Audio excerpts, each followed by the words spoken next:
And welcome back. I'm still here at Corner43 with Kun Minya Bunyagate, and as we left off, we were going to talk about the export side to it. And how has it been so far, exporting all of these beautiful products?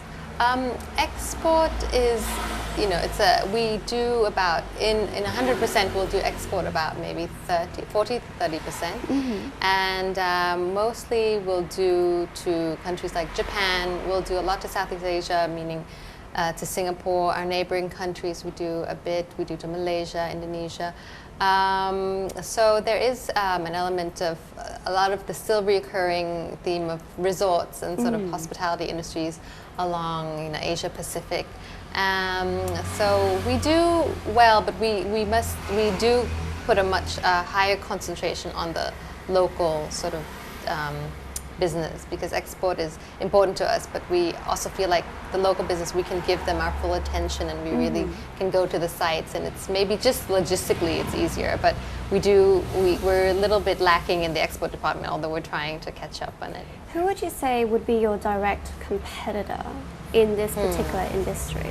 Well, I think any Thai design, craft, furniture, and I don't know we'd call it competition. I mean, I think everybody has their market and their specialty, and I from what I can tell in the Thai market, we don't have anybody that we feel direct in competition with, and it's more of like a camaraderie between us, and I think we're more sort of like trying to help each other out. And if we have a project somewhere and they ask us for certain wood or a certain lamp or materials that they'd like to use, we're more than happy to extend the contact of our companions in the industry forward. Do you find that there are more companies starting up their businesses in Thailand sort of in this line or in this market, where they're trying to source the same kind of wood, trying to come up with the same kind of designs and market it towards the same kind of clientele?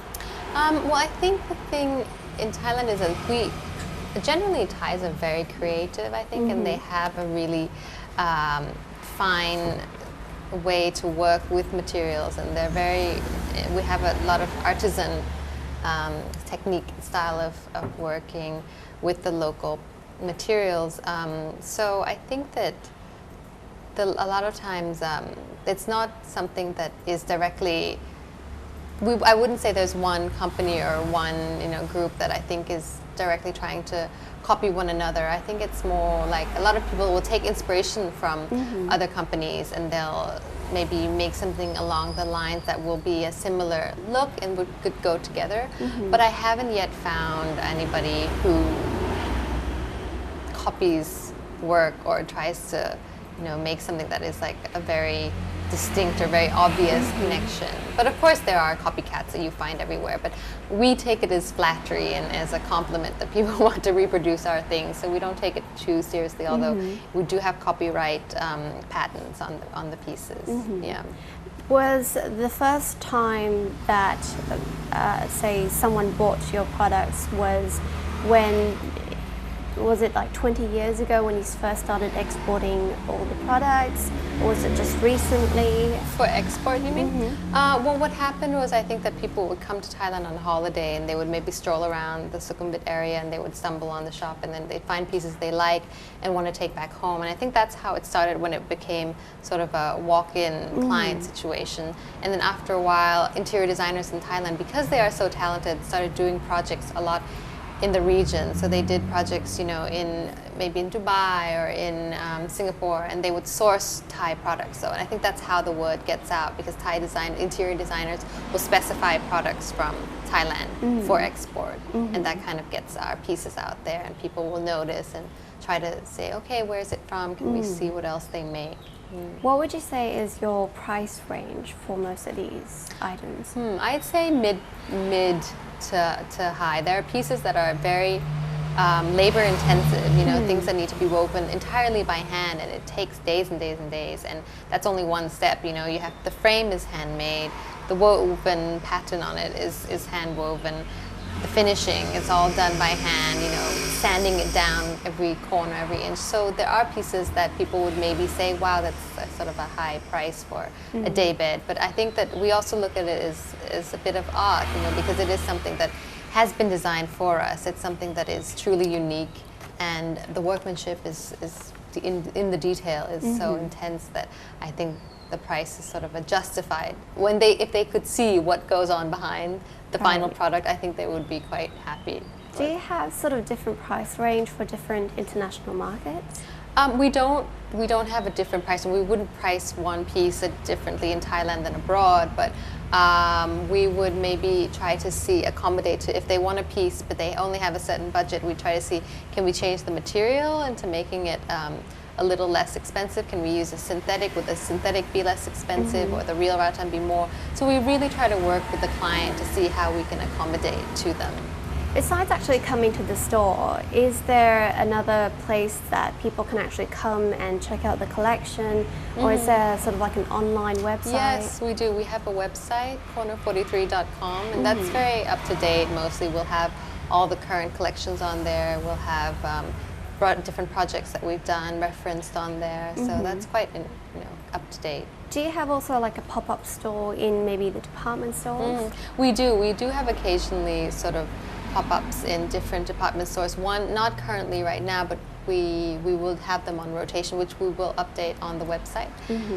But we do have a store in Phuket as well, so Bangkok and Phuket are the two hubs that we kind of work mostly with. Do you think maybe in the future you might be opening up a store abroad, perhaps, or another in Thailand? Yeah, I mean, we would do that only, I think, if we felt fully ready for it, that we could sort of make sure that we didn't drop our attention or our attention to detail if we do expand. Because a lot of times I think what happens when you do expand is that you lose the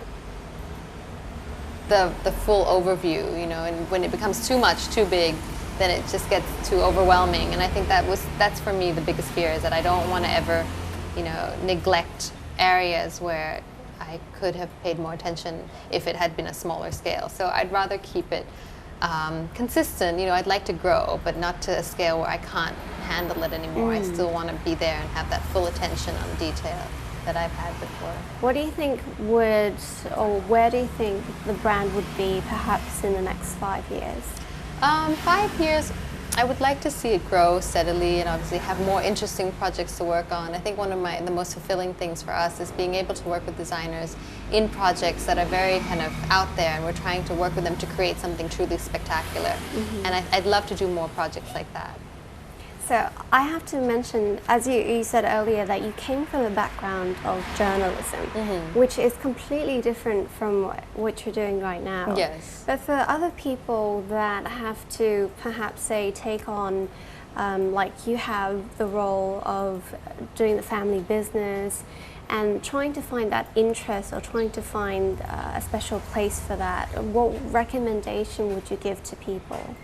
I think you have to, one, like it. I think it's very hard to do something if you're sort of forced into it and feel like you need to do it out of obligation, unless you're a very disciplined person, which, that's brilliant. But I think for me what was important was that I had a lot of connection to the company because I'd seen it growing up, and I just felt that there was so much potential in it, and I just felt that there were so many different ways it could grow.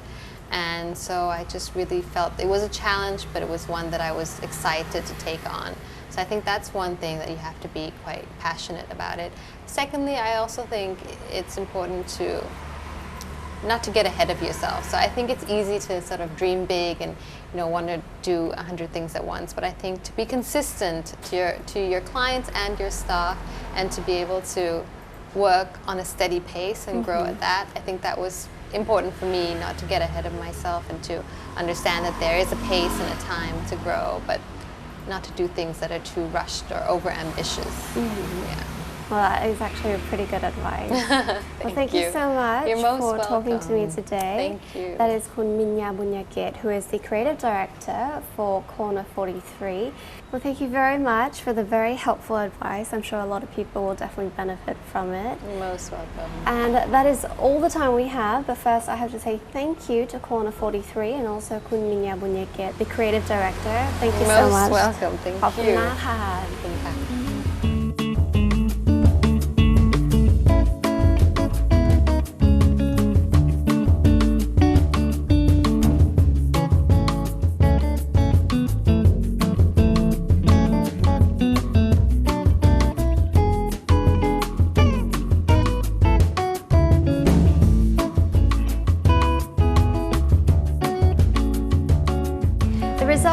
beautiful furniture with decorative accents that has been inspired by heritage, creativity, and originality. Thank you for watching us this week, but until next time, I'm Katie Siri Singh. สวัสดีค่ะ